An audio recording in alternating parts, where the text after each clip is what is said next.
I'm young, I'm handsome, I'm speedy, I'm pretty, and can't possibly be defeated. I am the greatest. I have made it known to the world.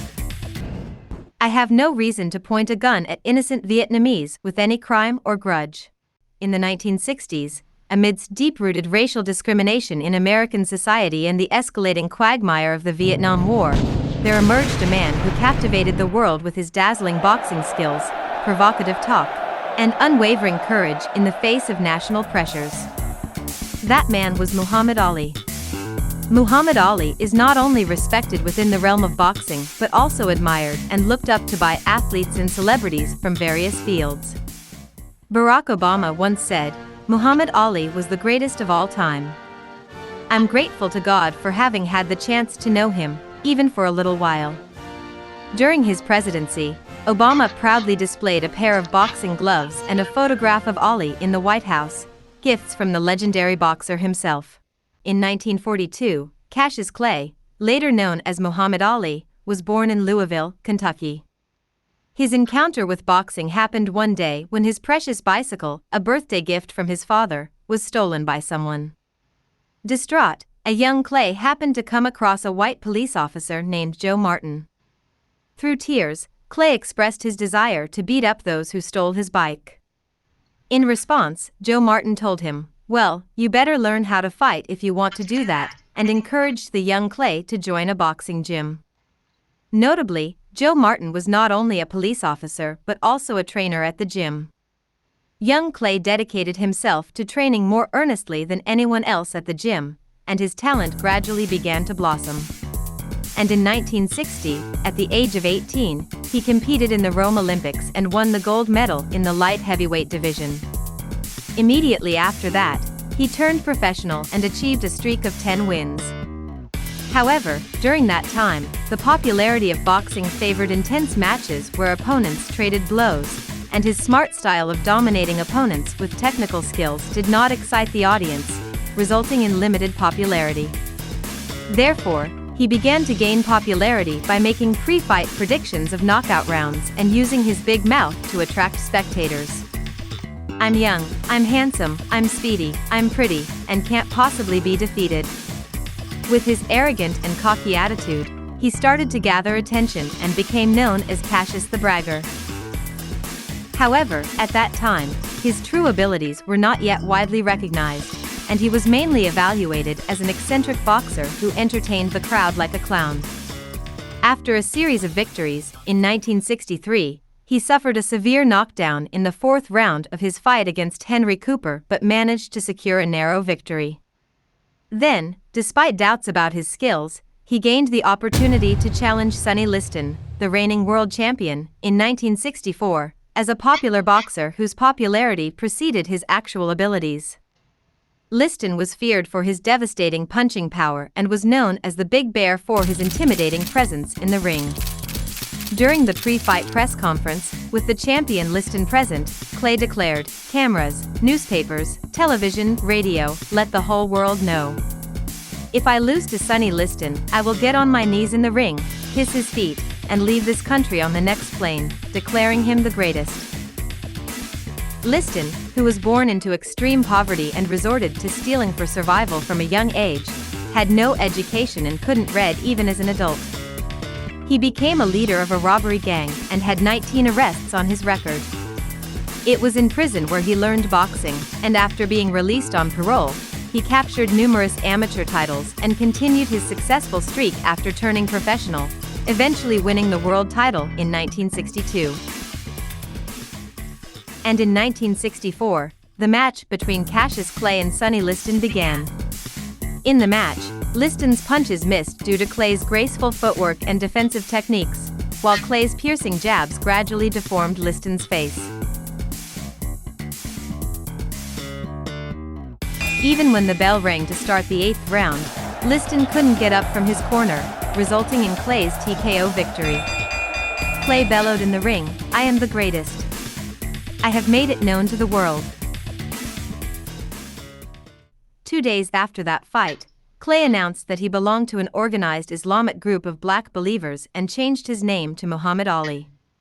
Ali declared, "I took away that slave name Cassius Clay. Now I can go all over the world. This year, 1964, was also the year when the United States became involved in the Vietnam War. In May of the same year, the rematch between Ali and Sonny Liston took place, settling the score between them once and for all. In the fight, in the first round, Ali knocked Liston down with a straight right, and Liston was counted out. From then on, Ali easily defended his titles with his exceptional talent.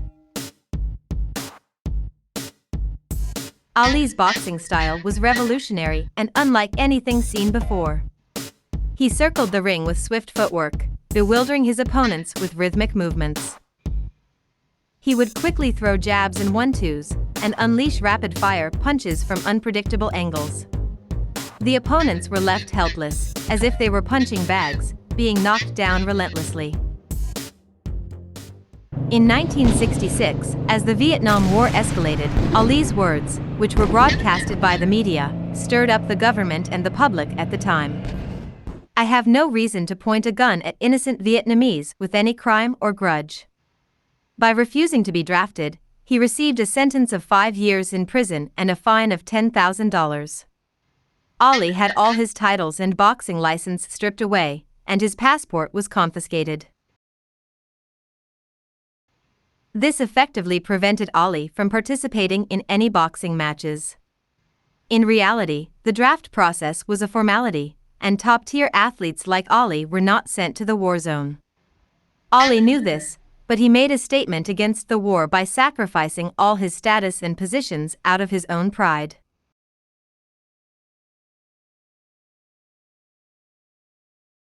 In 1968, Joe Frazier took the vacant title after Ali's stripping of the championship. Frazier had won a gold medal at the Tokyo Olympics and was feared for his devastating left hook and his relentless fighting spirit, earning him the nickname Smokin' Joe, the human tank. By that time, the Vietnam War had become a quagmire, and the horrific conditions of the war were being broadcasted into American homes via television. Witnessing the burning houses, the loss of parents, and the desperate Vietnamese children fleeing, the American people began to question, is this a just war? Anti-war movements began to emerge. Ali, who sacrificed all his positions to express his anti-war stance, started to be viewed by the public as a symbol of resistance and a pioneer of the anti-war movement. States began to recognize Ali's boxing license again. Finally, he managed to secure a title match against Joe Frazier. In 1970, the anticipation for this undefeated showdown was tremendous, with the fight being broadcasted worldwide and watched by approximately 300 million people. The fight was intense, and Ali found it difficult to deal with Frazier's relentless forward movement, often getting hit by Frazier's left hook. In the 15th round, Ali was knocked down by Frazier's powerful left hook. Despite displaying indomitable spirit by getting back up, Ali lost the fight by decision, marking his first professional defeat. Many fans were disappointed, but the voices of people who admired his courage as an anti-war activist reached the Supreme Court, overturning the guilty verdict for draft evasion and lifting all regulations restraining Ali. And as if to regain the lost time, Ali fought in numerous matches, aiming to reclaim the championship. However, at the age of 30, Ali found it difficult to dominate the matches with the same dazzling performance as before. In a fight against Ken Norton, who was considered a lesser opponent, Ali had his jaw broken and lost by decision, and even in the rematch, he struggled. Meanwhile, the world title was about to shift from Joe Frazier to George Foreman. George Foreman, a gold medalist in the Mexico Olympics, had an astonishing record of 37 wins in all his professional fights, with 35 wins by knockout. Most of his victories were within 3 rounds, and he had been crushing the heavyweight division at that time. Foreman defeated Frazier, who had given Ali a tough time, by knockout in just 3 rounds to capture the title, and he fought Ali on equal terms in a defense match, defeating Ken Norton with a second-round knockout. And Ali, who obtained the opportunity to challenge Foreman, was scheduled to have the match in Kinshasa, the capital of Zaire, now the Democratic Republic of the Congo, in 1974. Amid the overwhelming disadvantage predicted for Ali, The match began amidst an unusual intensity. Ali had a strategy. He thought that Foreman, who had many early round knockouts, might not have the stamina to last until the later rounds in a long fight. So Ali leaned against the ropes for most of the match, blocking Foreman's full swings, and endured several rounds. The tactical plan worked beautifully. In the intense African ring, where stamina was quickly depleted, Ali conserved his energy by leaning on the ropes and made Foreman exhaust himself by making him throw punches. Then came the 8th round. Taking advantage of Foreman's slowing movements, Ali unleashed a powerful right punch. Foreman staggered and fell, getting counted out. It was a magnificent comeback victory for Ali. This match became known as the Rumble in the Jungle and remains a legendary tale worldwide even after half a century. Afterwards, Ali successfully defended his title 10 times. However, his once dazzling performance faded, and he had several close decision victories. On June 26, 1976, a mixed martial arts fight took place in Japan, and Ali was scheduled to have a match with professional wrestler Antonio Inoki at the Nippon Budokan. Ali thought this match was just a show, but Inoki was serious. Bound by rules that prohibited dangerous wrestling techniques, Inoki couldn't move as he usually would, and the match ended in a lackluster draw after 15 rounds with no significant moments. Ali's late boxing career was marked by painful fights. In 1978, he was defeated by Leon Spinks but regained the title in a rematch, announcing his retirement. However, he made a comeback in 1980 and challenged Larry Holmes, his former sparring partner, but suffered a humiliating 11th round TKO defeat. Later in 1981, against the opposition of those around him, he participated in a fight against Trevor Berbick and lost by decision, finally retiring. In 1984, 3 years later, he was diagnosed with Parkinson's disease and entered a long battle with the illness. He rarely appeared in public. In the 1996 Atlanta Olympics, he was given the honor of lighting the Olympic cauldron. Despite his trembling hands due to Parkinson's disease, Muhammad Ali's dignified presence left a strong impression on people's hearts. On June 5, 2016, after a long battle with Parkinson's disease, Ali passed away at the age of 74.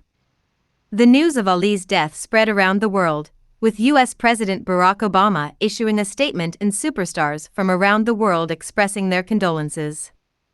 Over 100,000 fans gathered in Ali's hometown of Louisville, Kentucky, for the memorial service. The media reported on this news continuously, often emphasizing the keywords of racial discrimination, anti-war and peace, and Parkinson's disease. In order to accomplish anything in life, you have to have the courage to take risks. Muhammad Ali.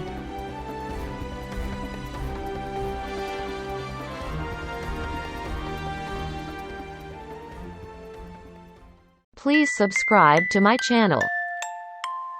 We're gonna show you world masterpieces in about 15 minutes with manga. Manga is Japanese-style comics that is easy for everyone to understand. We're sure that you can grasp the context shortly. See you next time.